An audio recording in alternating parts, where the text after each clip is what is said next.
بسم اللہ الرحمن الرحیم۔ السلام علیکم۔ مولانا طارق جمیل ایک معذور آدمی کے ساتھ ہونے والی زیادتی اور قدرت الہی کے مقافات عمل کا واقعہ بیان کرتے ہیں کہ ایک دن میرے پاس ایک ظفر نامی معذور لیکن خوددار نوجوان آیا، جس کی آپ بیتی سن کر مجھے ایسا لگا کہ واقعی خون سفید ہو گئے ہیں۔ یہ نوجوان کہتا ہے کہ میرے والد کے مرنے کے بعد میرے بہن بھائی ساری جائیداد پر قابض ہو گئے۔ ساری جائیداد آپس میں ہی تقسیم کر کے کوئی دوسرے شہر تو کوئی سعودی عرب چلا گیا اور ضعیف معذور ماں ظفر کے حصے میں آئی، جو سارا دن سڑکوں پر بھیک مانگ کر بوڑھی ماں کا پیٹ پالتا تھا اور اماں سے کہتا کہ مجھے معاف کر دینا، میں تمہارا حق ادا نہیں کر سکا، تو اماں اسے سینے سے لگا کر سسکیاں بھر کر روتی۔ ظفر کے حصے میں جو مکان آیا تھا 5 سال بعد بھائی اور بہنیں اس کا بھی حصہ کرنے آ گئے، تو ظفر نے وہ مکان ان کو دیا اور ماں کو لے کر جیسے ہی باہر نکلا تو پورا محلہ زارو قطار رونے لگا۔ تو اچانک میری سب سے بڑی غلطی یہ تھی کہ میں نے اپنے بہن بھائیوں پر اندھا اعتبار کیا تھا۔ مجھے لگا تھا کہ میرے بہن بھائی بھی میرے ساتھ یوں ہی مخلص ہیں جیسے میرے ماں باپ میرے ساتھ بے لوث محبت کرتے ہیں، مگر مجھے اس بات کی کہاں خبر تھی کہ میرے بہن بھائی تو در حقیقت منافقت کا لبادہ اوڑے ہوئے اس گھر میں رہ رہے ہیں۔ میری جب پیدائش ہوئی تو پیدائش کے پہلے ہی دن جب میری ماں اسپتال سے گھر واپس آ رہی تھی تو ان کا ایکسیڈنٹ ہو گیا تھا۔ اس حادثے میں صرف میرے ماں باپ کو ہی نہیں بلکہ مجھے بھی چوٹیں آئی تھی۔ میری ایک ٹانگ میں فریکچر کی وجہ سے بڑا مسئلہ ہو گیا تھا، ہڈی 4 جگہ سے ٹوٹ چکی تھی۔ ڈاکٹروں نے جب میرا علاج کیا کہنے لگے میری ہڈیاں بہت نرم اور کمزور ہیں، اس لیے یہ فریکچر دھیرے دھیرے ٹھیک ہو جائیں گے اور میں عام انسانوں کی طرح چلنے لگوں گا۔ مگر ڈاکٹروں نے بھی کچھ ایسی لاپرواہیاں کر دیں کہ میری ہڈی تو جڑ گئی مگر میری ایک ٹانگ دوسری ٹانگ سے چھوٹی ہو گئی اور میں لڑکھڑا کر چلنے لگا۔ جب تک میرا دایاں ہاتھ میری دائیں ٹانگ پر نہ ہوتا میں چل ہی نہیں پاتا تھا، منہ کے بل زمین پر آ جایا کرتا تھا۔ میرے 5 بھائی اور بھی تھے، وہ سبھی مجھ سے بڑے تھے۔ میری ماں نے جب مجھے اس حال میں دیکھا تو وہ بہت رویا کرتی، میرے ابو انہیں حوصلہ دیا کرتے۔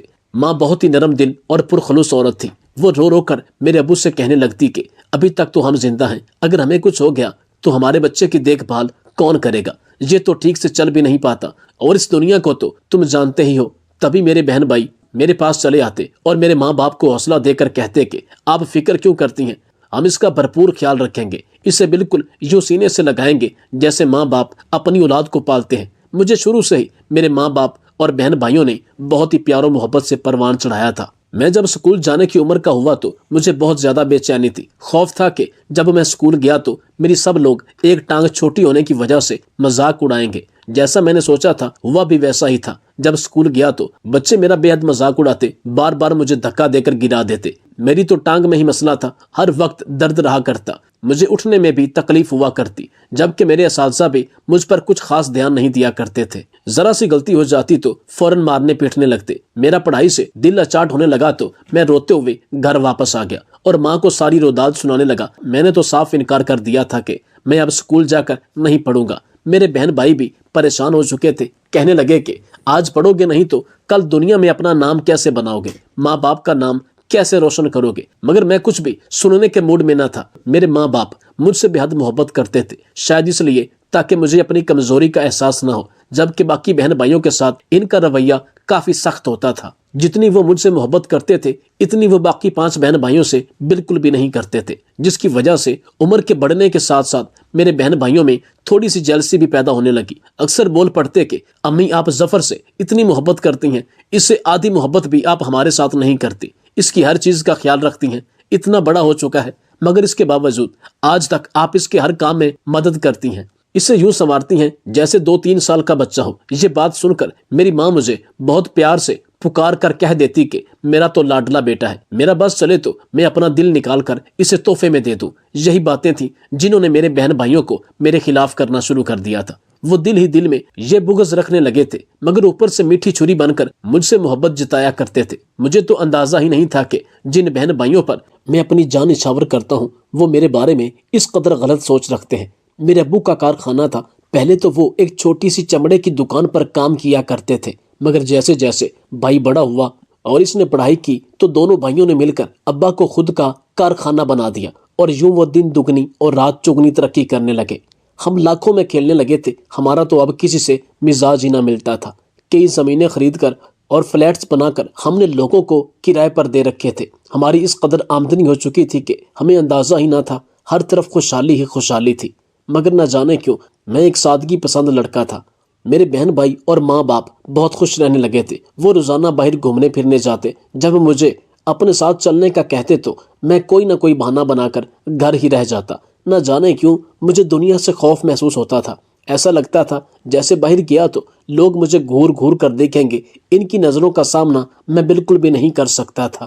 میں دنیا سے کتراتا تھا اور خاص کر اس بات سے خوف کھاتا تھا کہ اگر میں اپنے اتنے پیارے اور ٹھاٹ باٹ والے بہن بھائیوں کے ساتھ گھر سے باہر گیا تو جب میں ان کے ساتھ لڑکھڑا کر چلا تو ان کی تذلیل ہوگی۔ میں خود کو ان سے بہت کم تر سمجھنے لگا تھا، کیونکہ یہ ساری شان و شوقت میرے بھائیوں کی محنت تھی، میرے ابو کی محنت تھی۔ میرا کیا سروکار، میں تو ہر وقت گھر میں کسی فضول سی چیز کی طرح پڑا رہتا۔ ماں باپ بھی میری خاطر گھر رک جایا کرتے۔ وہ کہنے لگتے کہ اگر ہمارا بیٹا باہر نہیں جائے گا تو ہم بھی نہیں جائیں گے۔ بہن بھائیوں کا چہرہ اتر جایا کرتا۔ وہ کہنے لگتے کہ کبھی تو ظفر کے علاوہ ہمارے بارے میں بھی سوچ لیا کریں۔ جب دیکھیں آپ اس کی طرفداری کر رہے ہوتے ہیں اور اسی کی سائیڈ لے رہے ہوتے ہیں، کبھی تو ہماری خوشی میں بھی شامل ہو جایا کریں۔ مجبوراً ماں باپ کو بھی ان کے ساتھ جانا پڑتا اور میں گھر میں بیٹھ کر روتا رہتا، اللہ تعالیٰ سے شکایت کرتا رہتا کہ آخر کیوں میرے ساتھ ہی معذوری لگائی۔ اگر میں بھی عام لوگوں کی طرح ہوتا تو شاید میری بھی اپنی ایک شان ہوتی۔ میں اٹھ کر آئینے کے سامنے خود کو دیکھنے لگا۔ میرا تو اس حادثے نے حال ہی برا کر دیا تھا۔ میں 21 سال کا ہو چکا تھا، مگر اس کے باوجود اس طرح سوکھا تنکا تھا کہ گویا کوئی آدھا مریض ہو۔ میری ہڈیاں نکلی ہوئی تھیں اور میری ایک ٹانگ بھی کمزور تھی۔ میں اپنا بھدا اور بے ڈھنگا سا وجود دیکھ کر واپس آ کر بیٹھ جایا کرتا اور گھٹ گھٹ کر روتا رہتا۔ میں نے خود کو بالکل ہی دنیا سے کاٹ کر رکھ دیا تھا، یہاں تک کہ لوگ یہ گمان کرنے لگے کہ میرے باپ کی صرف 5 ہی اولادیں ہیں۔ مجھے تو سب بھول ہی چکے تھے۔ کوئی اکا دکا لوگ جانتے تھے کہ میں بھی زندہ ہوں اور اسی گھر میں ہی رہتا ہوں۔ یوں ہی وقت گزرتا چلا گیا اور میرے ابو کی طبیعت خراب رہنے لگی۔ وہ کروڑوں کی جائیداد کے مالک تھے۔ ایک روز انہوں نے سب بچوں کو اپنے پاس بلوایا۔ ان کی طبیعت بہت خراب تھی۔ انہوں نے سب کو اپنے پاس بلا کر کہا کہ میں چاہتا ہوں کہ اپنی جائیداد اپنے بچوں میں برابر تقسیم کروا دوں۔ انہوں نے وکیل کو بھی بلا رکھا تھا۔ میری ماں بھی وہیں پر موجود تھی اور میرے سارے بہن بھائی بھی وہیں موجود تھے۔ میں وہاں پر نہیں گیا تھا، مگر جب مجھے میری ماں نے آواز دی تو میں کمرے میں چلا آیا۔ مجھے کمرے میں آتا دیکھ کر میرے بہن بھائیوں کا چہرہ بگڑ گیا، گویا میری موجودگی انہیں پسند ہی نہ آئی ہو۔ میں نے ایک گہری سانس خارج کی اور خاموشی سے سر جھکا کر امی کے پاس بیٹھ گیا۔ ابو نے لڑکھڑاتی ہوئی زبان سے میرا نام لیا اور کہنے لگے کہ ظفر بیٹا ادھر میرے پاس آؤ، یہاں میرے پاس آ کر بیٹھو۔ انہوں نے یوں بہن بھائیوں میں مجھے مخاطب کیا تو میرے چہرے کا رنگ سرخ ہو گیا۔ وہیں باقی بہن بھائیوں کے چہرے پر ناگواری ابھر آئی۔ میں جانتا تھا کہ انہیں یہ سب پسند نہیں آیا۔ میں اٹھا اور چلتے ہوئے ابو کے پاس جا کر بیٹھ گیا۔ میں نے ابو کا ہاتھ تھاما اور اپنے لبوں سے لگا کر روتے ہوئے بولا کہ جی ابو حکم کریں، آپ کیا کہنا چاہتے ہیں؟ میں نے جب کہا تو عقب سے میرے بھائی کی طنزیہ مسکراہٹ ابھری، گویا وہ میرا مذاق اڑا رہا ہو۔ مگر میرے ابو کچھ بولنا چاہتے تھے۔ انہوں نے وکیل سے کہا کہ میں جو زمین اور جائیداد جس بیٹے کے نام کر رہا ہوں تم وہ لکھتے جانا۔ یہ کہہ کر انہوں نے میری بہنوں سے جائیداد کا بٹوارا کرنا شروع کیا۔ انہوں نے میری بہنوں کو ان کا حق دیا اور چھوٹے بھائی کو اس کا حصہ دیا۔ اب پیچھے میں اور میرا بڑا بھائی دونوں ہی بچے تھے اور جائیداد کا ایک بڑا حصہ ابھی بھی موجود تھا۔ میرے ابو نے ابھی میرے بڑے بھائی کا نام لیا ہی تھا کہ ان کی سانس پھولنے لگی۔ امی اور ہم سب بھاگ کر ابو کے پاس آئے اور انہیں اٹھا کر پانی پلانے لگے۔ ابھی پانی کا ایک گھونٹ ان کے حلق سے اترا تھا کہ ان کی روح پرواز کر گئی۔ وہ ہمیں چھوڑ کر جا چکے تھے۔ بڑا بھائی ابو کو بار بار بلا کر سوال کرنے لگا کہ ابو اٹھیں، آپ نے یہ کیا کیا؟ آپ نے یہ کیا سوالیہ نشان چھوڑ دیا ہے؟ مجھے یہ تو بتائیں کہ میری جائیداد کون سی ہے؟ بھائی کو ایسا کہتے دیکھ کر تو اماں نے جھڑک کر کہا کہ تمہارے ابو کی طبیعت خراب ہے، انہیں بجائے ہسپتال پہنچانے کے تمہیں جائیداد کی پڑی ہے۔ مگر وہ تو اسی وقت ہی دم توڑ چکے تھے۔ ابو کے جانے کا صدمہ سب سے زیادہ تھا۔ میری امی کا تو رو رو کر برا حال ہو چکا تھا۔ ایسا نہیں تھا کہ باقی بہن بھائیوں کو صدمہ نہیں تھا، مگر ان کے چہرے پر وہ غم اور دکھ نہیں نظر آ رہا تھا۔ آخر کو بیٹھے بٹھائے وہ کروڑوں کی جائیداد کے مالک بن چکے تھے۔ ان کے چہروں سے تو لالچ اور تکبر چھلک رہا تھا۔ ابو کو دفن کر دیا گیا اور ابھی ہم سب ابو کی تدفین کر کے واپس آئی ہی تھے کہ آ کر کہنے لگے کہ پیچھے جو جائیداد بچی ہے اس کا وارث صرف اور صرف میں ہوں، کیونکہ ابو نے اس وقت میرا ہی نام لیا تھا جب وہ وفات پانے والے تھے۔ میری ماں نے ایک بے یقینی کی نظر بیٹے پر ڈالی اور کہنے لگی یہ کیا ہو گیا ہے تم لوگوں کو؟ ابھی ابھی تو تمہارے ابو کو قبر میں اتار کر آئے ہیں، آج ان کی قبر میں پہلی رات ہے اور تم ابھی سے یہ باتیں کرنے لگے ہو۔ کیا تمہیں ابو سے زیادہ اس جائیداد کی فکر ہے؟ اس وقت تو بھائی خاموش ہو گیا، مگر چند روز بعد اس نے وکیل سے کہہ کر اور شاید کچھ لین دین کر کے وہ ساری جائیداد اپنے نام کروا لی۔ سب بہن بھائی امیر ہو چکے تھے، کروڑوں کے مالک تھے، عیش کرنے لگے۔ انہیں تو ذرا بھی غم نہیں تھا کہ ابو کی وفات کو ابھی صرف 8 دن ہی ہوئے ہیں۔ میری ماں نے اپنے بیٹوں کے بدلتے ہوئے تاثرات دیکھے، اور جب خبر ملی کہ بڑے بھائی نے ساری جائیداد اپنے نام کروا لی ہے تو وہ غصے سے کہنے لگیں کہ یہ کیا کیا ہے؟ اس جائیداد میں صرف تم ہی نہیں بلکہ ظفر بھی برابر کا حصے دار تھا، تم دونوں ہی رہتے تھے، پھر تم نے ساری جائیداد آخر اپنے نام کیوں کروا لی؟ اتنا سننا تھا کہ بڑا بھائی نخریلے سے انداز میں سر جھٹک کر ماں سے کہنے لگا کہ اس نے آج تک کیا ہی کیا ہے، پہلی جماعت میں سکول ڈالا تھا تو روتا پیٹتا گھر واپس آ گیا تھا، آج تک نہ ہی اس نے کارخانے کا کام سنبھالا ہے اور نہ ہی ایک چیز اٹھا کر ادھر سے ادھر رکھی ہے، پھر آخر اس کا کس بات کا حصہ؟ اس کو تو میں نے پروان چڑھایا ہے، آج تم لوگ کروڑوں میں کھیل رہے ہو تو وہ صرف اور صرف میرے اور میرے بہن بھائیوں کی محنت سے۔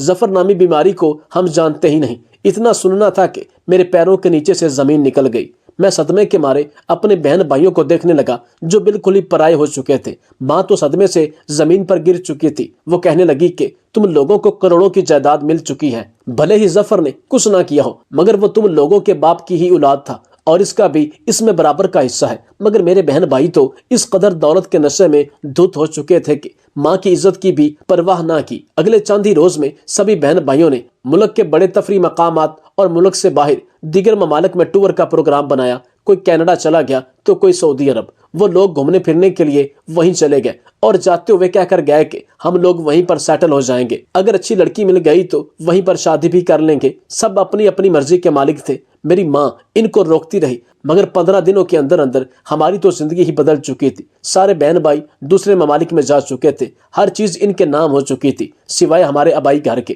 وہی چھوٹا سا گھر جہاں ہم لوگ رہا کرتے تھے۔ بڑی کوٹھیاں اور بنگلے تو سب بہن بھائیوں کے نام ہو چکے تھے۔ میں اور ماں اپنا سامان اٹھائے واپس بوسیدہ سے گھر میں آ گئے۔ میری ماں روتی رہتی، میرے پاس تو پیسے بھی نہیں تھے جو اپنا اور اپنی ماں کا پیٹ پال سکتا۔ ماں کے پاس جو جمع پونجی تھی اس سے ماں راشن لے آئی اور ہم کھانے لگے۔ میرے پاس ایک عدد سونے کی انگوٹھی تھی، جب ضرورت پڑی تو اس انگوٹھی کو بھی بیچ ڈالا اور اپنی ماں کی دوا لے آیا اور گھر کا خرچ پورا کرنے لگا، مگر آخر کتنے روز ان پیسوں سے گھر چلتا؟ میری ماں بھی اپنی بے وفا اولاد کو سوچ کر بیمار رہنے لگی، انہیں دل کی بیماری لگ چکی تھی۔ وہ اکثر یوں ہی بستر پر پڑی رہتی اور روتی رہتی۔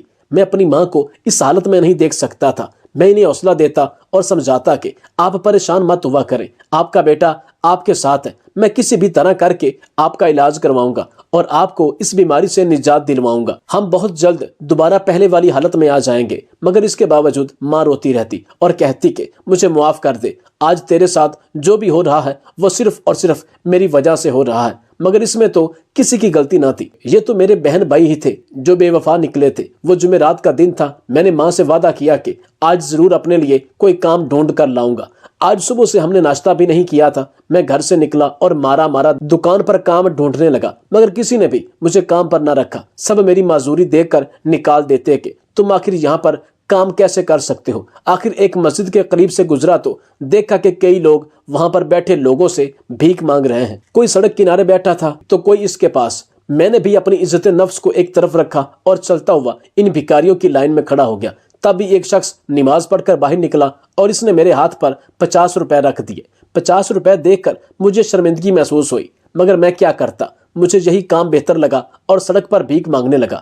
میں جب پیسے گھر لے کر آیا تو ماں کہنے لگی کہ یہ تم اتنے پیسے کہاں سے لائے ہو؟ اس روز میں نے 500 روپے کمائے تھے۔ میں نے ماں سے کہا کہ چھوٹی موٹی مزدوری کرتا ہوں، اسی کے پیسے ملے ہیں، تو ماں خوش ہو گئی، مگر اس کے باوجود میں شرمندہ تھا۔ میں تو اپنی ماں کو واپس پرانی حالت میں دیکھنا چاہتا تھا۔ میں اور میری ماں اب ہم ایک دوسرے کا واحد سہارا تھے۔ یوں ہی کرتے کرتے کئی سال بیت گئے۔ میری ماں بالکل سوکھ کر کانٹا ہو چکی تھی، اس کی طبیعت کافی خراب رہنے لگی تھی۔ 4-5 سال گزر چکے تھے اور اتنے عرصے میں میرے بہن بھائیوں نے ایک بار بھی پلٹ کر ہمارا حال دریافت نہیں کیا تھا۔ انہیں تو پیسے مل چکے تھے، میرا نہ صحیح، کم از کم اپنی ماں کا خیال کر لیتے۔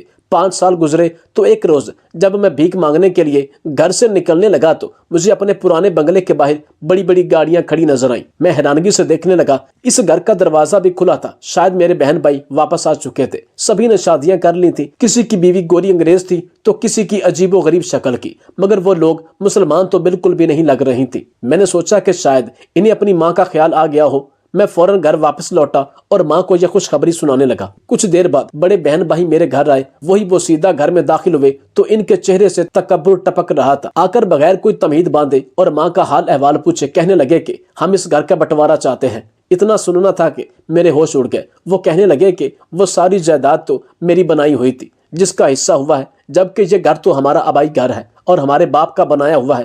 گھر میں ہم سب کا برابر کا حصہ ہے۔ میں نے گہری سانس خارج کی اور بولا کہ کیا وہ کروڑوں کی جائیداد کم پڑ گئی تھی جو اب اس بوسیدہ سے گھر کو بھی لوٹنے چلے آئے ہوں؟ اتنا سن کر بھائی نے میرے چہرے پر تھپڑ مار دیا۔ میں خاموش رہ گیا۔ میری ماں تو اس وقت سو چکی تھی، اگر وہ منظر دیکھ لیتی تو شاید وہیں پر دم توڑ جاتی۔ میں نے خاموشی سے گھر کے کاغذات بھائی کے حوالے کر دیے۔ وہ کہنے لگا کہ اپنی ماں کو لے کر اس گھر سے نکل جاؤ۔ بہرحال ماں نے جا کر جب یہ منظر دیکھا تو فوراً بچوں کو بد دعا دے کر بولی کہ تم لوگ کنگال ہو کر رہ جاؤ گے، تم لوگوں کے پاس کچھ بھی نہیں بچے گا۔ میں اور میری ماں گھر سے اپنا سامان لے کر نکل گئے۔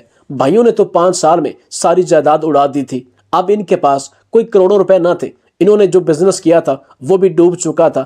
تبھی اب نیا کاروبار شروع کرنے کے لیے وہ اس گھر کی زمین بیچنے لگے تھے۔ میں اپنی ماں کو لے کر باہر نکل گیا تو ماں روتے ہوئے بولی، بیٹا تو گزارا کر لے گا مگر میری ذمہ داری تجھ پر بھاری پڑے گی۔ میری ذمہ داری تو تجھے مار ڈالے گی، اس لیے بہتر ہے کہ میں یہ دنیا ہی چھوڑ کر چلی جاؤں۔ اتنا کہہ کر ماں فوراً ہاتھ چھڑوا کر سڑک کی جانب بھاگی۔ دوسری جانب سے گاڑی آ رہی تھی۔ میں لڑکھڑاتا ہوا ماں کے پیچھے بھاگا مگر تبھی ماں گاڑی سے ٹکرا کر گر گئی۔ یہ تو شکر تھا کہ گاڑی والے نے گاڑی روک دی تھی۔ میری ماں بے ہوش ہو چکی تھی۔ گاڑی والا اترا اور میری ماں کو لے کر ہسپتال چلا گیا۔ میں بے تحاشا رو رہا تھا۔ اس نے جب مجھ سے سوال کیا تو میں کھلی کتاب کی طرح سب کچھ اسے سنانے لگا، جسے سن کر وہ بھی پریشان ہو گیا۔ کہنے لگا کہ تم فکر مت کرو، تمہارے بھائیوں نے جو کیا اس کی سزا خدا ضرور دے گا، مگر میں تمہیں تمہارا حق دلوا کر رہوں گا۔ وہ شخص ایک وکیل تھا اور اچھے خاصے اثر و رسوخ رکھنے والا تھا۔ اس نے میرا کیس لڑا۔ میرے بھائی میرا حصہ کھا چکے تھے مگر مجھے اور میری ماں کو میرے بھائیوں سے کروڑوں کی جائیداد میں سے کچھ واپس دلوائی اور پھر مجھے اپنی کمپنی میں کام سکھایا۔ مجھے تو کچھ بھی نہیں آتا تھا مگر اس نے مجھ پر 2-3 سال لگا کر سارا کام سمجھایا۔ میرے لیے باقاعدہ استاد رکھے۔ یقیناً اس جیسے فرشتہ صفت لوگ دنیا میں بہت کم ہوتے ہیں۔ اس نے ایک ہنر سکھایا اور پھر ایسا کام بتایا جو میں گھر بیٹھ کر کمپیوٹر پر کر سکتا تھا۔ میں گھر رہ کر وہ کام کرتا اور مہینے کی تنخواہ میرے اکاؤنٹ میں آیا کرتی۔ میری ماں خوش تھی اور میں بھی بہت خوش تھا کہ میں بیکار نہیں، بس خود کو کم تر سمجھ کر اس دنیا سے کنارہ کر لیا تھا۔ میرے بھائی تو کنگال ہو چکے تھے۔ چند ہی سال میں وہ بالکل خالی ہاتھ رہ گئے اور واپس میرے در پر لوٹ آئے۔ مجھ سے معافی مانگنے لگے۔ میری ماں کہنے لگی کہ انہیں نکالو اس گھر سے جیسے انہوں نے ہمیں نکالا تھا۔ میں نے ایک نظر بھائیوں پر ڈالی۔ ان کی آنکھوں میں ندامت تھی۔ ہاں ہو سکتا ہے کہ دوبارہ جب ان کے پاس پیسے آئیں تو وہ دوبارہ برے بن جائیں، مگر میں ان جیسا نہیں تھا۔ انہیں گھر میں رہنے کی اجازت دے دی اور انہیں نیا کاروبار بھی شروع کر کے دے دیا۔ وہ شرمندہ سے تھے، مجھ سے معافی مانگتے رہتے، مگر میں نے ایک گہری سانس خارج کر کے انہیں معاف کر دیا۔ میری ماں کو مجھ پر فخر تھا اور یقیناً میرے باپ کو بھی ہوگا، مگر خیر اگر میں بھی انہیں دھکے دے کر گھر سے نکال دیتا تو ان میں اور مجھ میں کوئی فرق ہی نہ رہتا۔ میں اپنے بھائیوں جیسا نہیں تھا، نہ ہی بننا چاہتا ہوں۔ بس اس نیک شخص کا شکر گزار ہوں جس نے مجھے آج اس قابل بنایا تھا، میرے ہنر کو روشن ناز کیا تھا